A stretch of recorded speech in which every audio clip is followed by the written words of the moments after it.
15 मार्च 1989 को जब राजीव गांधी इस देश के प्रधानमंत्री थे तब ईवीएम लाने का कानूनी बदलाव किया गया था। सुन लो। अब राजीव गांधी के ईवीएम के कानून का भी विरोध कर रहे हैं मान्यवर।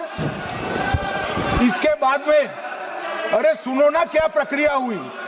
इसके बाद में ईवीएम के खिलाफ किसी ने याचिका करी। इस देश की सर्वोच्च न्यायालय के 5 जजों ने बैठकर ईवीएम के कानूनी बदलाव को 2002 में उचित ठहराया। मानो राजीव गांधी को भी नहीं मानते, सर्वोच्च अदालत को भी नहीं मानते हैं। फिर 98 में मध्य प्रदेश, राजस्थान और दिल्ली, इसमें सिर्फ 16 विधानसभाओं में इसका ट्रायल लिया गया। हर प्रकार से चेक कर ईवीएम का उपयोग सबसे पहली बार पूरे देश में 2004 में हुआ। 2004 का महत्व है माननीय। सबसे पहले 2004 में हुआ। पूरे लोकसभा चुनाव हमारे समय में ईवीएम का उपयोग हुआ। लाए राजीव गांधी, वहां से लेकर 2004 तक। और 2004 के चुनाव में कौन जीता भाई? वो जीत गए। उस वक्त ईवीएम की चर्चा बंद। 2009 का चुनाव हुआ, पूरा ईवीएम से हुआ। ये जीत गए, चुप्पी साध ली। 2014 में सब हम जीते तो कौ चालू कर दी। वो सरकार में थे मान्यवर। ये क्या है मान्यवर? ये 200 बार भी बहसकार करेंगे, एक भी अवैध घुसपैठियों को इस देश में हम वोट नहीं देंगे।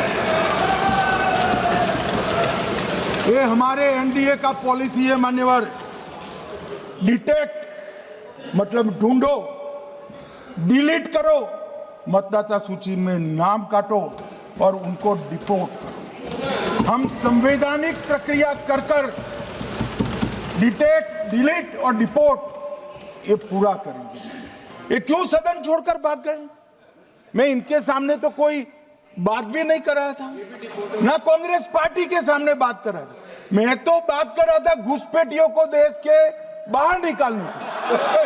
अब ये तो देखिए साहब, अगर मैंने इतने सारे आरोप करे श्री जवाहरलाल नेहरू पर, इंदिरा गांधी पर, इनके पिताजी पर, सोनिया जी पर, तब भागते तो लाजिम था। ये घुसपैठियों को लिए भाग गए क्योंकि उनकी हमारी पॉलिसी है डिटेक्ट, डिलीट और डिपोर्ट।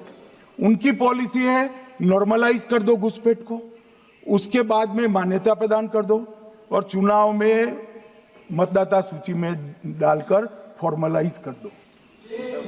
मगर साहब ये लंबे समय तक नहीं चलना।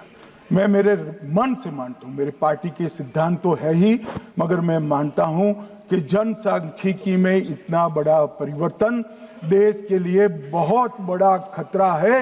यह देश एक बार जनसांख्यिकी के आधार पर बढ़ चुका है और हम नहीं चाहते कि आने वाली पीढ़ी ये देश के भी बंटवारे दिखे। इसलिए ये बहुत जरूरी है कि इस देश से घुसपैठ को रोकना पड़ेगा।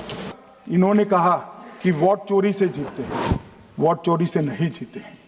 आपने सर्जिकल स्ट्राइक का विरोध किया इसलिए हम जीते हैं। आपने एयर स्ट्राइक का विरोध किया इसलिए जीते हैं। आपने 370 हटाने का विरोध किया इसलिए जीते हैं। आपने राम मंदिर बनाने का विरोध किया इसलिए जीते हैं। आपने घुसपैठियों को हटाने का विरोध किया इसलिए जीते हैं। आपने सीएए का विरोध किया इसलिए हम जीते हैं।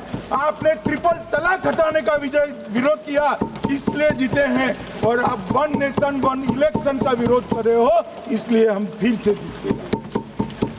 माननीय 60 करोड़ गरीबों के घर में इस देश के प्रधानमंत्री जी ने घर पहुंचाया, गैस पहुंचाया, पानी पहुंचाया, शौचालय पहुंचाया, 5 किलो अनाज मुफ्त पहुंचाया और 5 लाख तक की दवाइयां मुफ्त कर दी। क्या समझते हैं कि वोट चोरी कर जीते हैं?